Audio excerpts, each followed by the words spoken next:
Amber Wang, and welcome to Marginalia, where we discuss the impacts of literature and how it can shape our lives. In this episode, we'll be discussing Dai Siji's Balzac and the Little Chinese Seamstress, a deeply symbolic novel about censorship, identity, and the liberating power of art. As always, let's start off with some background on our author and the literary context of the re-education period in China. The author, Dai Siji, published a novel in 2000, drawing on his own experiences during China's Cultural Revolution. Born in 1954, Dai was sent to a re-education camp in rural China, part of Mao Zedong's campaign to purge bourgeois influences and enforce ideological conformity. Re-education camps were designed to break intellectuals and instill Maoist values through hard labor, indoctrination, and isolation. Intellectuals, artists, and perceived counter-revolutionaries were relocated to remote areas, stripping them of individuality and subjecting them to physical and emotional hardship. As reflected in the book, the protagonists, two city boys, are sent to a rural village in the mountains for re-education. The story revolves around their exposure to the simple but harsh life of the peasants, who are themselves steeped in the ideologies of the revolution. The protagonists are stripped of their intellectual identities and forced to do manual labor as part of their punishment for being from educated bourgeois families. The Chinese government's control over intellectual life during the Cultural Revolution is depicted in the novel through the censorship of literature and the constant surveillance of the youth. The books that the narrator and Luo, the two main characters, possess become a symbol of intellectual resistance, as they are not only contraband, but also a way of preserving a sense of individuality in the face of conformity. On this journey, the boys also make a new relationship with the seamstress, who is significant through her impact on the boys. Ultimately, this book deals with Luo and the narrator's relationship with the seamstress, their own personal growth, and the enduring conflict between the desire for intellectual and emotional freedom versus the strict control of the regime. The novel ends with a bittersweet conclusion, reflecting both the personal growth of the characters and the larger, unchanging forces of society that they cannot escape. Now, onto the book. The novel's setting is on a remote mountain, Phoenix of the Sky, and it symbolizes both the boys' isolation and the beauty of their personal awakenings. Their discovery of forbidden literature sparks a journey of intellectual liberation and self-discovery, especially for the little seamstress. Others at these re-education camps were less fortunate, having no sense of education and completing the brutal, inhumane task assigned to them without ever knowing if they'll return to home. Mao's re-education regime completely backfired on itself because it held back the nation's new generation by not providing them with the education that was going to advance the future and severely undermining the economic situation within the nation and increasing poverty in rural areas. What I like about this book is that it has a lot of character analysis, symbolism, and themes. And that's exactly what we're going to explore next.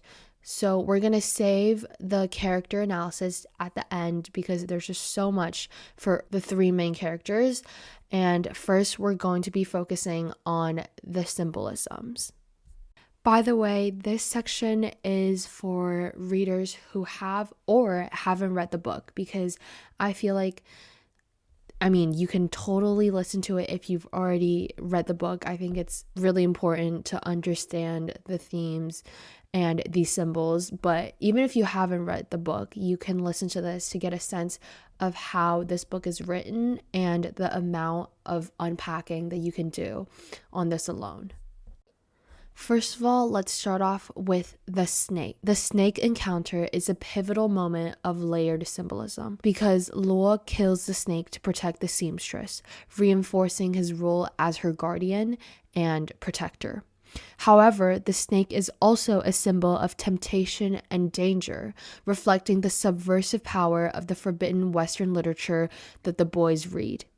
This moment signifies the seamstress' growing awareness of the constraints and limitations of her rural life and the risks of challenging societal norms. In a broader cultural context, snakes in Chinese mythology often symbolize dualities. They're creatures of both wisdom and danger, life and death. In this scene, the snake represents the dual nature of the boy's education of the seamstress. It enriches her mind, but also exposes her to the perilous desire for freedom and autonomy. This turning point foreshadows her eventual transformation and, spoiler, departure, shedding her old self much like a snake sheds its skin. Secondly, the ring. The jade ring Luo gifts the seamstress holds layered meaning because it is intended as a token of love, but it also reflects Luo's perception of the seamstress as someone to be cherished and possessed. The ring is a symbol of tradition and commitment, and it comes to embody the limitations placed on women in patriarchal societies, where their worth is often defined by their relationships with men. And that is the case of the re-education period in China at the time. When the seamstress ultimately leaves the village, though, her rejection of the ring symbolizes her rejection of these societal constraints. She chooses intellectual freedom and self-determination over the rules dictated by law or rural tradition. The ring's symbolism extends to the broader theme of freedom. The seamstress must relinquish symbols of ownership and control to fully claim her autonomy. And by the end, that is exactly what she did. And the last of our three big symbols is the journey to freedom. The seamstress' departure to the city represents not just a physical journey, but a metaphorical shedding of her old life, just like the snake that we talked about earlier. Her exposure to the forbidden Western novels, particularly Balzac's, plants the seeds of her transformation. Inspired by these stories of independence and self-assertion, she realizes her value beyond her beauty or the roles imposed on her by others. Her journey critiques the boys' paternalistic belief that they are educating her for her benefit. Instead, it is the seamstress who takes the lessons of the novels and applies them more profoundly than either of the boys, proving that the power of education cannot be contained or directed. Her transformation highlights the unpredictability of art's influence. It liberates but also disrupts established power dynamics. For example, the seamstress relationship with law and the narrator. The novel juxtaposes her journey with the larger cultural oppression of the Cultural Revolution. While re-education aimed to erase individuality, the seamstress' departure is a triumph of self-discovery and independence, challenging both traditional Chinese gender norms and the stripping of individuality of Maoist ideology. The symbol, the journey to freedom, is really focused on the seamstress because she outdoes the narrator and Luo in this category, and we will talk more about it in her character analysis. Before we get to that, though, there are some more additional symbolisms that we should talk about. The first one being the forbidden books in the suitcase, of course. The suitcase containing Western literature symbolizes both the allure of forbidden knowledge and the danger of intellectual curiosity under oppressive regimes, such as that of the re-education. For the boys and the seamstress, the suitcase is kind of like a Pandora's box. Opening it grants them enlightenment and a taste of freedom, but it also disrupts their lives and relationships. The books act as agents of transformation, fueling the seamstress' desire for self-discovery and illustrating how ideas can liberate minds even in the harshest conditions. The second one is the buffalo tail haircut. The seamstress' buffalo tail hairstyle reflects her adherence to rural traditions and her initial role as a product of her environment, which is oppressive. Cutting her hair at the end is a symbolic act of rebellion, a shedding of her former identity, and an embrace of modernity. It underscores her complete transformation and her willingness to defy expectations and claim her autonomy. And lastly, water as a symbol of transformation. Now, this one is super important because the water imagery frequently appears throughout the novel, and it symbolizes the flow of time, change, and the inevitable progression towards freedom. When the boys and the seamstress swim in the river, it shows how fast the seamstress is able to learn new things, such as the ability to swim, and this foreshadows her eventual departure, as she will assimilate fast into society and the fact that water represents a boundary she will cross to find herself. I think all of these symbolisms are extremely important and beautifully written because without doing further research, I would have never gotten them. And the book is like a completely new addition once I figured these out because I can look at it with a new perspective.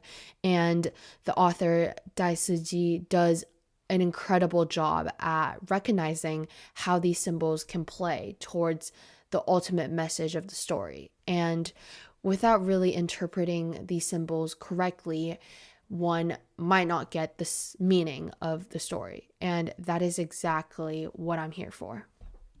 Now, in order to understand the story better or in full detail, I think the character analysis is a big part of that. So let's get started with our character analysis, first with the Chinese seamstress. And the Chinese seamstress undergoes one of the most profound and one of the biggest transformations in the novel. At the beginning of this book, the seamstress represents the traditional, unspoiled youth of the countryside, bound by Maoist re-education and the cultural conservatism of her village. She lives a life dictated by her family, specifically her father, village customs, and the political climate of the Cultural Revolution. She conforms to expectations as a daughter, a woman, and a potential marriage object. Her beauty, initially an advantage, also symbolizes her entrapment. Lacking agency and self-awareness, she follows parental orders and village norms with little knowledge of the broader world. As the novel progresses, her exposure to Western literature, particularly Balzac's work, sparks a significant shift. The text introduced her to complexity, emotion, and rebellion, contrasting sharply with her previous existence. She begins to desire more than traditional roles and transforms into a self-aware, complex individual. These books expose her to love, passion, and intellectual freedom, enabling her to see herself as more than an object of desire. The emotional depth of the novel offers her a glimpse of life beyond the re-education camps and the constraints of her rural world. And as she gains knowledge, the seamstress' confidence and assertiveness grow. She starts questioning rigid cultural boundaries and exploring her own desires, particularly seeking relationships with Luo and the narrator. A key moment in her development is her relationship with them, and it shifts her from being a passive figure to someone who seeks personal fulfillment. Her growing sexual awareness allows her to recognize the power of her beauty, which is no longer just an appearance, and its influence over men, particularly the main characters. This marks her transition from innocence to experience. However, her newfound confidence creates conflicts with the traditional values that she was raised with. The seamstress' loss of innocence is both emotional and intellectual. Her relationship, on one hand, with Luo, initially a source of romantic idealism, unravels as she discovers the complexities of love and freedom. Her ultimate act of rebellion, on the other hand, which was leaving the village for the city, marked her full transition to independence. This departure symbolizes her rejection of traditional roles and embrace of autonomy. While liberating, it is also bittersweet as she leaves behind her innocence and faces an uncertain future. Her transformation symbolizes the broader struggles of traditional versus modernity and innocence versus experience. The seamstress journey parallels the cultural upheavals of the Cultural Revolution, embodying the emotional and intellectual awakening of a generation forced to confront the cost of freedom. Now let's talk about Luo, who is one of the two main male characters. He begins as an intellectual who's confident and somewhat idealistic figure. Luo, on the one hand, is very ambitious and very outgoing, whereas he actually contrasts the narrator and serves as the foil to the narrator because the narrator is very reserved and shy. But anyways, back to Luo. He was raised in a family of intellectuals and was deeply invested in the transformative power of literature and ideas. Initially portrayed as a romantic figure, Luo's affection for the seamstress stems from his intellectual ideals and the freedom she represents. His charm and confidence makes him a natural leader as he and the narrator navigate the re-education process in a remote mountain village. Luo's relationship with the seamstress is central to his character development. At first, he viewed her as an object of desire and purity, untouched by intellectual complexity. However, as the novel progresses, he noticed that the seamstress is striving to be an intellectual as well, and as she becomes more independent, Luo's feeling evolve into possessiveness. His attempts to connect with her through intellectualism highlight the tension between his romanticized ideals and her growing independence. Luo's struggles symbolize the clash between intellectualism and the harsh realities of life under the Cultural Revolution. He must confront the limitations of his idealism as he realizes that intellectualism alone cannot shape or control the seamstress transformation. By the novel's end, Luo undergoes a profound shift as well. His youthful idealism is tempered by the complexities of adult relationships and the oppressive political regime. Luo's growth is marked by a quiet acceptance of his limitations. He recognizes that intellectualism cannot solve the challenges of love and freedom, and his journey reflects the broader theme of reconciling idealism with reality. Lastly, let's talk about the narrator, who is supposedly the main character of this book, but obviously we have the two other characters that also share this role, and this story is told from the narrator's perspective, and he is kind of the omniscience narrator. So the narrator, Luo's close friend, serves as a more introspective and passive figure. Unlike Luo, the narrator is less outwardly charismatic, but equally idealistic in his own ways. His sensitivity and deep introspection shapes his quiet affection for the seamstress. Exposure to Western literature profoundly influences him, offering an intellectual awakening similar to Luo's. The narrator's relationship with the seamstress is more understated than the relationship between Luo and the seamstress.